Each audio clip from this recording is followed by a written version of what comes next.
If anyone has to take over for Captain Anderson, I'm glad it's you. I'm not sure about having non-humans on our ship, though. We're all on the same team here, Presley. With all due respect, ma'am, that's what they said about Nihilus. Look how that turned out. I'm in charge here, Presley. I decide if we have non-humans on this vessel. Yes, ma'am. Understood, ma'am. Speak freely, Presley. I want to know if you have a problem with non-humans. It's not that, Commander. Humanity has always handled its own problems. Saren attacked one of our colonies. We should be the ones to stop him. We don't need their help. Some people think asking for help is a sign of weakness. That's just being stupid and stubborn. No matter how strong you are, allies can make you stronger. I guess so. Maybe I'm just stuck in the old ways of thinking. But don't worry, Commander. This won't be a problem. How did you end up assigned to the Normandy? I signed up with the Alliance as a navigator right out of school, following in my grandfather's footsteps, I guess. My first posting was on the Agincourt. We were one of the first reinforcements to arrive at Elysium after the Blitz hit. Those raiders were no match for an Alliance frigate. Of course, the only reason the colony was still standing was because of you, Commander. I can't believe you held out as long as you did. How'd you end up on the Normandy? I got my officer's commission after Elysium. Must have made an impression on the right people. Captain asked for me when he was picking his crew. Carry on, Presley. Yes, ma'am.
Commander, are you coming to check up on me? You look much better. How are you feeling? Dr. Chakwas assures me I am going to be fine. I was impressed with her knowledge of Asari physiology. You're in good hands. Dr. Chakwas knows what she's doing. I never properly thanked you for saving me from the Geth, Commander. If you hadn't shown up... I'm just glad we got there in time. So am I. I know you took a chance bringing me aboard this ship. I have seen the way your crew looks at me. They do not trust me. But I am not like Benezia. I will do whatever I can to help you stop Saren. I promise. Don't worry, Liara. I trust you. I know you won't let me down. It means a lot to hear you say that, Commander. Thank you. Tell me about yourself, Liara. Me? I am afraid I am not very interesting, Commander. I spend most of my time on remote digs, unearthing mundane items buried in long-forgotten Prothean ruins.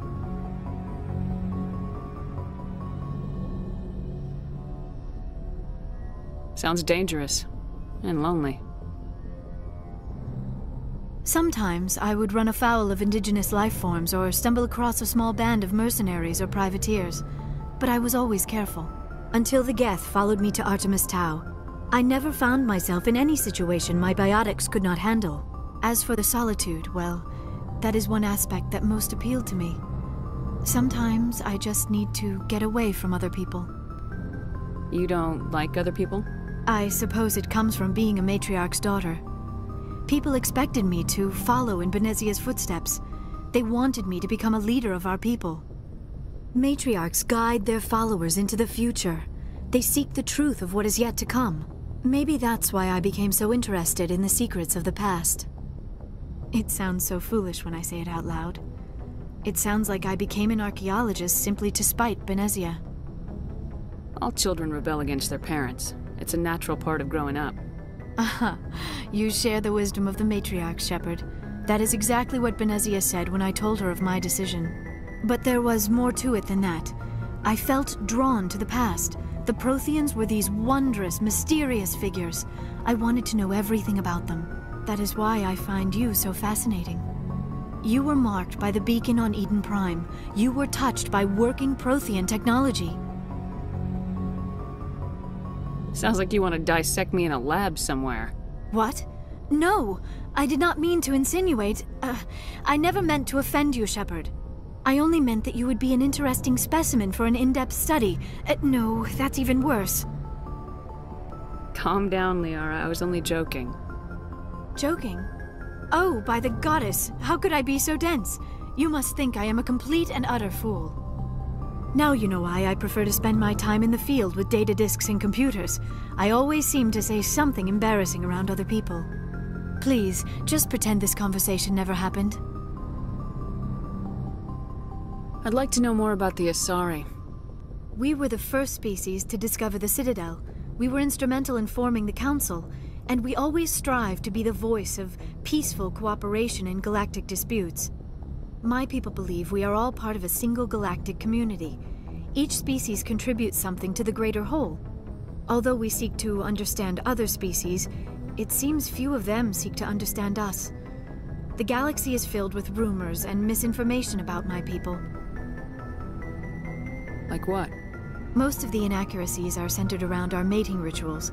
My species is monogendered. Male and female have no real meaning for us.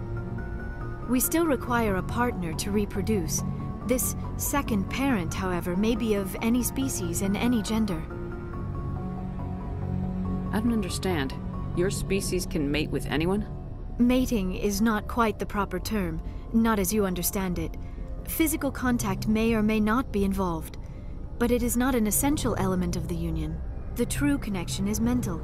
Our physiology allows us to meld with other beings. We can touch the very depths of their minds. We explore the genetic memory of their species. We share the most basic elements of their individual and racial identities. We then pass these traits on to our daughters. It is how we learn to grow as a species and how we develop a greater understanding of other races. What happens to your partner after the union? Every relationship is different. Some unions are a single encounter with both parents parting ways afterwards. Others can be more long-term. Sometimes an Asari and her partner will stay together for many decades. Do you know who Matriarch Benezia chose as her partner? She rarely spoke of her partner. Though I know my father, if you want to use that term, was another Asari.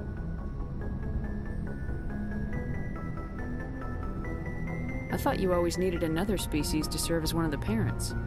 Think about it, Shepard. If we were not able to mate with our own species, we would have died out long before we ever mastered spaceflight and left our homeworld. Union with our own kind is no longer common, not for the purposes of reproduction. Most Asari believe it weakens our species. Asari daughters inherit racial traits from the father species. If both parents are Asari, then nothing has been gained, or so conventional wisdom would hold. I am what is sometimes called a pureblood. Though no Asari would ever be cruel enough to say the word to my face, it is a great insult among my people. It is possible Benezia's partner was embarrassed by their union. She may have been too ashamed to publicly acknowledge me as her offspring. Maybe she wanted to meet you but couldn't. Something could have happened to her. Maybe she passed away. You might be right. I hope you are. But I have no way to know for sure. Benezia never spoke of her partner. Whatever happened, it caused her too much pain to dwell on it. She raised me by herself, though that is not uncommon. Many Asari raise their children alone, particularly if the father species is short-lived. Often the partner will pass on long before the child reaches maturity. You Asari live for 1,000 years. What happens when your partner dies? Few sapient species live as long as my kind. We have learned to take a philosophical approach to our unions. We do not focus on the inevitable loss of our partners. Instead, we enjoy the time we spend with them. And even after they're gone, a part of them lives on in us. The union is a connection that transcends both time and space. I should go. Goodbye, Shepard.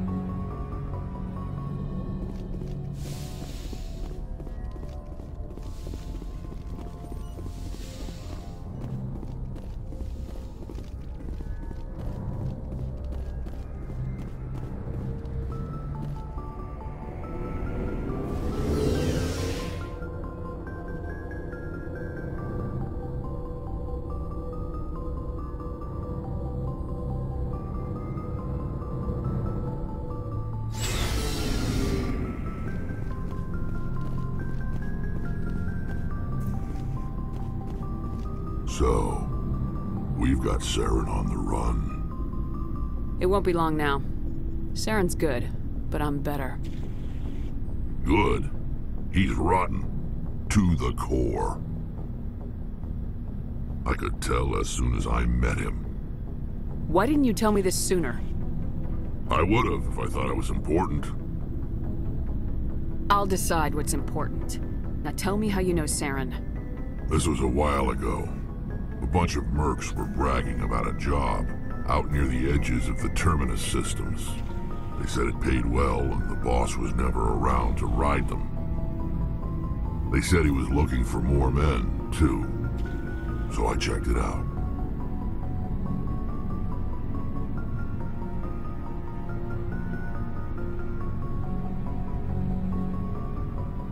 I didn't know Saren was openly recruiting mercs. It wasn't that open, and he only showed his face once. We'd been raiding ships in the area for months when we took out this massive cargo freighter. Our biggest haul yet. I was on board checking bodies for valuables, looking for some extra credits. That's when I saw him.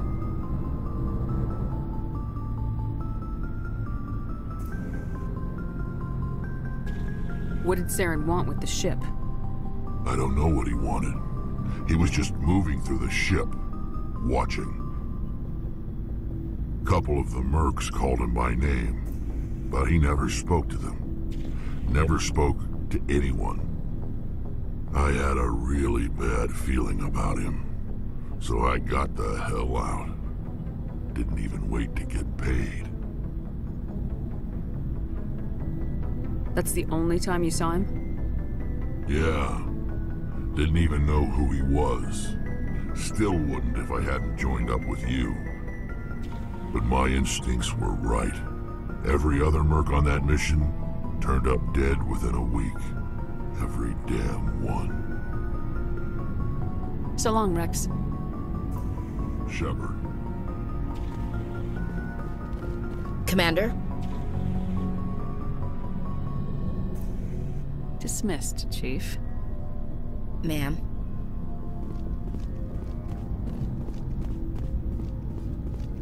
Commander, how are you? Why did you want to be a CSEC officer in the first place? That's a good question. There were several reasons, I guess.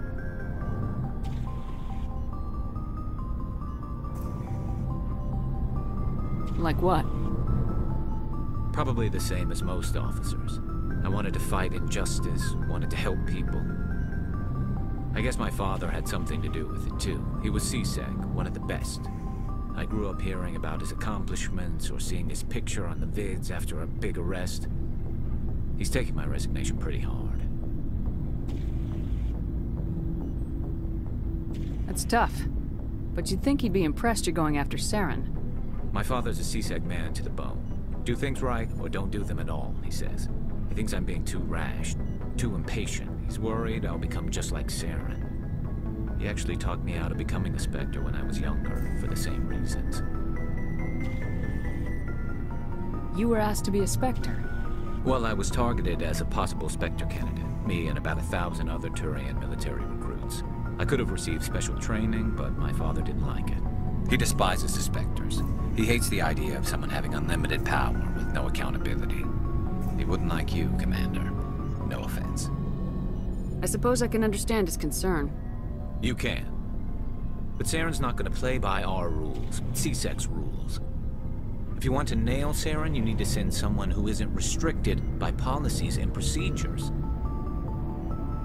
Just because you can break the rules doesn't mean you should. I don't need to stoop to Saren's level to stop him. And neither do you, Garrus. I see what you mean, but I'll think about it. Thanks, Commander. Looking for supplies? Let's see what you got. You bet, Commander.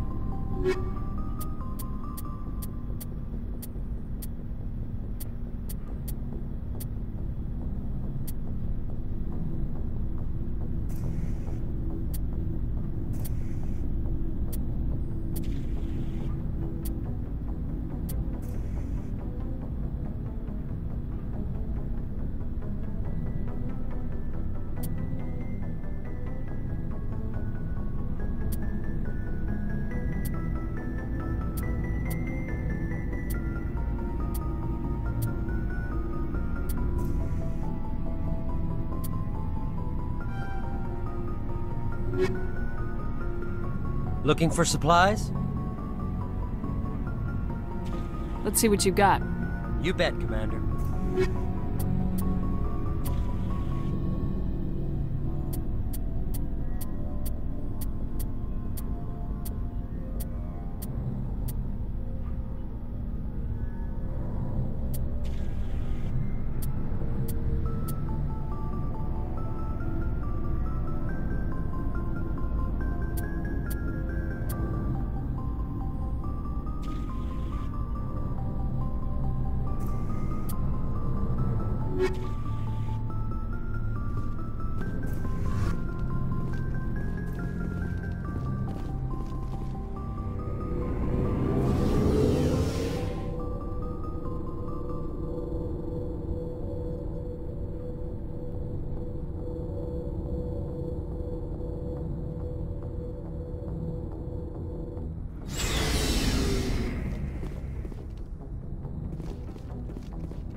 Message coming in from the brass at Arcturus.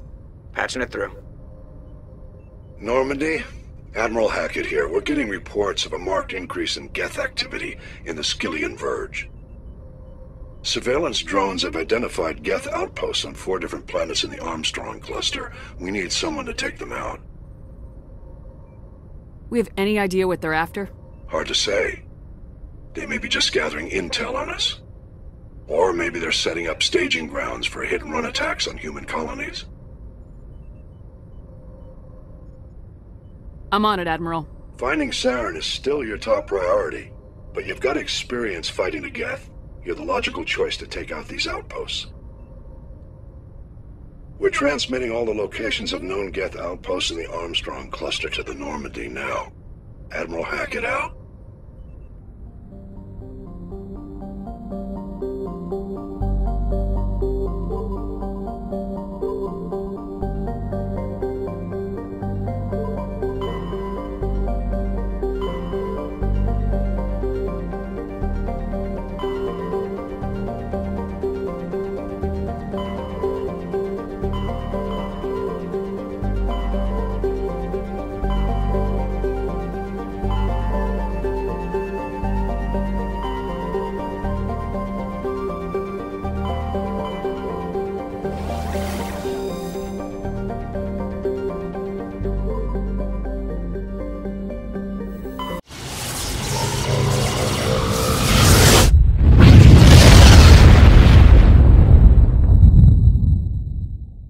Message coming in. Patching it through. Commander Shepard, my name is Nasana Dantius. I have a job for you. I can't say any more in an unsecured communication. If you're interested in hearing my offer, meet me on the Citadel so we can talk in person.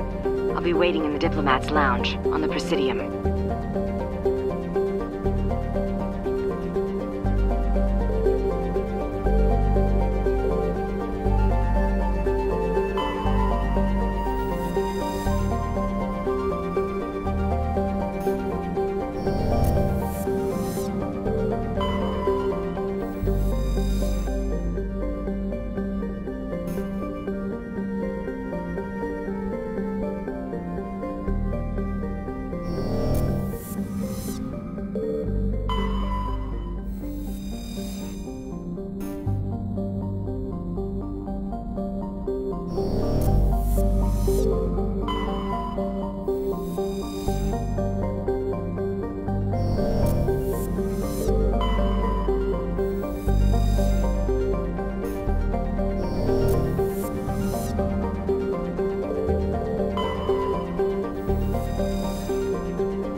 Send me back in.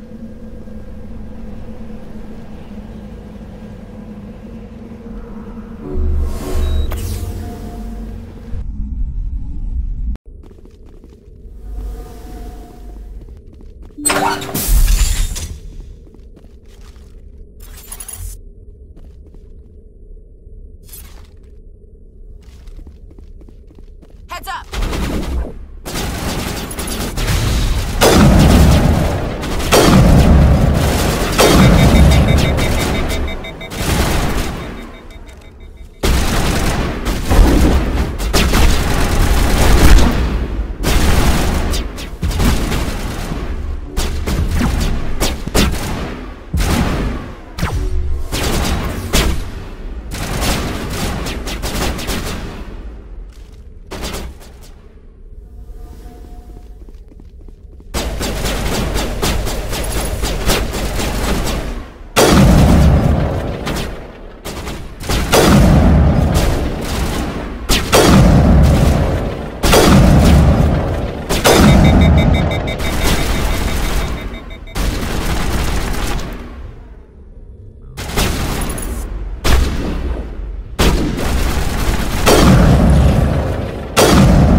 What?